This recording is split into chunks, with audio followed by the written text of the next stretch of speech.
I want to make it clear that we're only talking about when you have these differences of opinions, because there are times that you have to break off relationships that they're not safe. Yes, thank you for doing that. Yeah. But when it's just a difference of view, I think the problem that comes between them is that we get offended, right? And in our offense, it's more about me and what I think and feel about what you just said than it is about you trying to communicate how you're feeling.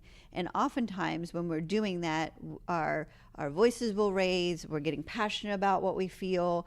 And in doing so, again, I'm thinking that every which way that you're getting passionate about it is all about, it's hurting me. It's affecting me. Yep. Right? But deep down inside, you may have some stuff that you're trying to overcome, that you've been wounded by people before, or there's been ways that people have said things to you that have hurt in the past. And so you end up communicating in a way that really kind of brings some of that baggage in the conversation, right? That has absolutely nothing to do with me at all. But what ends up happening online is we don't even know each other, right? A lot of times you're communicating with somebody and it's almost easier to be mean because, well, I don't even know who they are in the first place. There you go. Right? Yep. Type it in, press send. Exactly. And you could shut it down if you want to. But again, that's not the Christ-like thing to do in any way, shape, or form. But we have to realize that most of the time we are self-centered, selfish, stiff-necked people, just like the Israelites. And so our focus is on us. It's not always about serving someone else and their needs.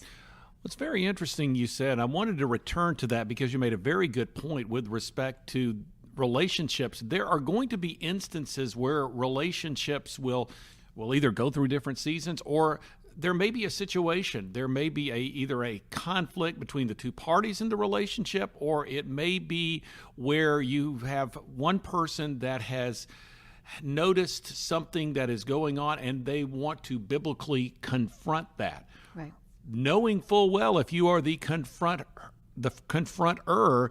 you are running the risk of ending the relationship if whatever you're sharing is not received well. Right. Now, you obviously you pray that it will be received, and it may be a delayed reaction or whatever. But do you find that, and I don't know to what degree you deal with this in the book, do you find that to some degree people don't exercise true biblical compassion because they're afraid that they are going to end a relationship? Yeah, I touch on it a couple of different ways. Fear of rejections in there, taking up offenses, and anger is another one. So it's hit on a couple of different avenues, but for sure, I think that is a big issue. And I think especially here in the South, people don't like to confront each other on a lot of things. Where I come from up north, you get it on a regular basis.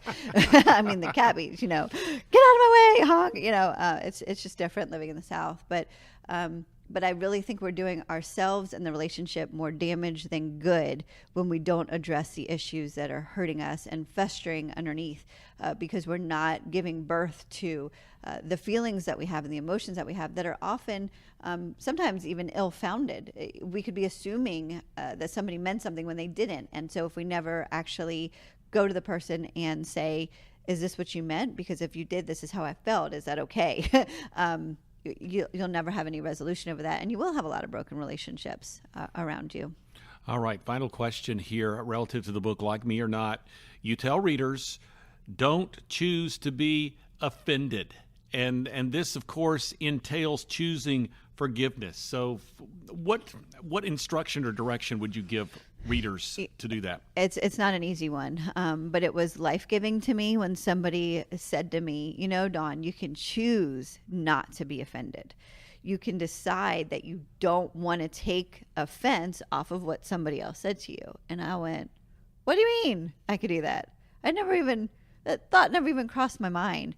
I think for a lot of us, we actually enjoy being offended. We like to flip that scenario around in our head a couple times and tell the person what we really think about them in our thoughts, which only makes us more offended. But if we can choose a different way, if we can choose forgiveness instead of being offended, again, I think we would see healthier relationships in the long run, so that we can flourish and do the things that God has called us to do.